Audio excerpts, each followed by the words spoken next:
What's up, guys? In today's video, we're going to be going over 3 secrets to burn stubborn fat faster.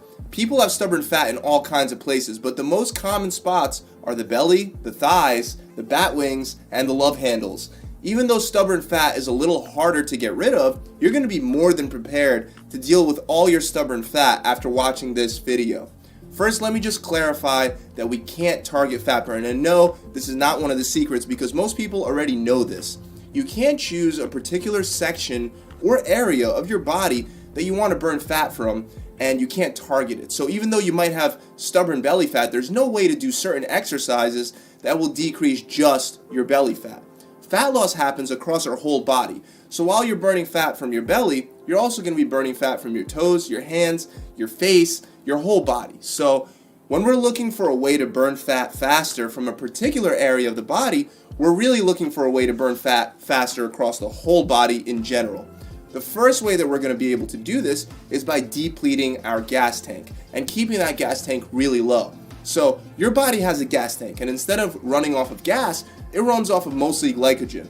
Most people think that glycogen only comes from carbs, but the truth is that protein can also very easily be converted to glucose and stored away for later use.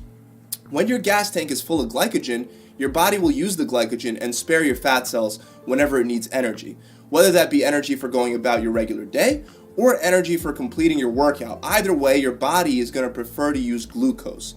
The only way that we're going to get access to the fat cells is after the glycogen stores have already been depleted. So if we can deplete the glycogen stores and keep them depleted, we can speed up the fat loss process. So how do we deplete glycogen? Well, one very simple way is by not consuming too much glycogen to begin with. And again, protein, don't forget, can be converted into glycogen. So I'm not necessarily advocating a low-carb diet here because low-carb diets are not the only way to burn through your glycogen stores and start burning fat. Low-carb diets are, however, the fastest way to deplete that gas tank because during a low-carb diet, protein and amino acids won't give you enough glucose to refill that tank. Once again though, keeping carbs low is not the only way to do this. You can burn fat a number of different ways, but the key is to maintain a negative calorie balance in order to use all the stored glucose and switch over to burning that stubborn fat. Believe it or not, you can't even do a pure carb diet where you have only carbohydrates and still burn through all the glycogen just by maintaining a large enough calorie deficit. I know this because I've done it on myself before, and I have a whole video about it. So, first of all, you have to maintain a calorie deficit. Second of all, you should incorporate some heavy weight training into your program. There is no better way to burn glucose than through anaerobic training. Anaerobic training involves exercises that require you to use primarily glycogen rather than oxygen for energy. Almost all weight training, as long as the weight is heavy enough, will be considered anaerobic in nature and will help you deplete your glycogen stores faster. I recommend a bare minimum of 3 days a week of weight training, but with 5 days a week of weight training, you're obviously going to burn through a lot more of that glucose faster.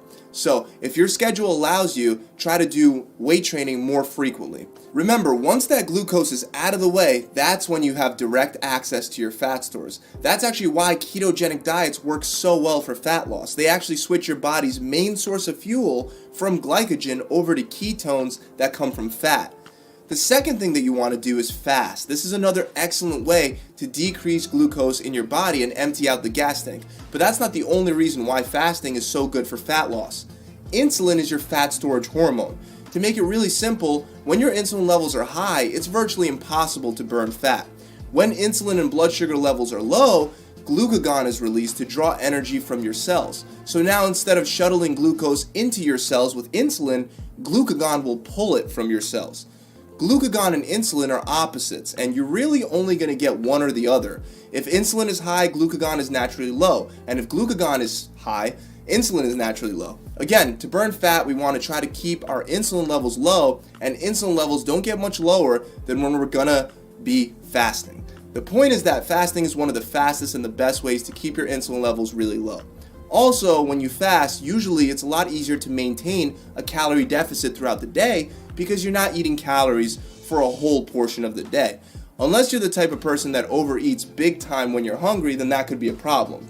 Fasting should help you maintain a calorie deficit ultimately helping you empty that gas tank faster. The last thing you can do for that stubborn belly fat is increase muscle mass. You might be thinking, how is muscle mass going to help me burn more stubborn fat? Well, in humans, glycogen is made and stored mostly in the cells of your liver and your body's muscle tissue. Even though you can't really change the amount of glycogen that you're going to be storing in your liver, you can increase the amount that you store in your muscles by building more muscle. There's something that you might have heard of known as spillover. When you overfill your gas tank with too much glucose and there's no more room to store the glucose in your liver and your skeletal muscle tissue, the result is spillover. In this process, insulin is used to store the extra glucose into your fat cells. By having more muscle mass, your body will be able to use more glucose.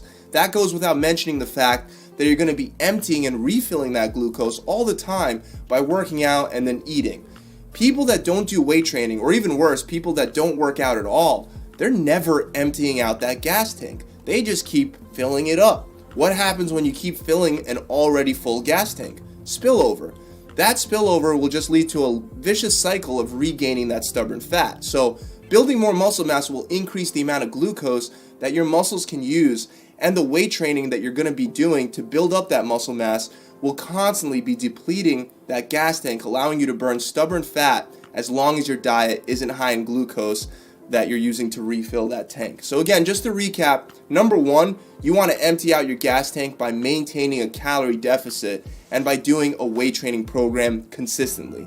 Number two, you want to fast in order to drop insulin levels to their lowest point to allow your body to draw energy from fat stores using glucagon. And the third tip is to increase muscle mass throughout your body so you can avoid spillover.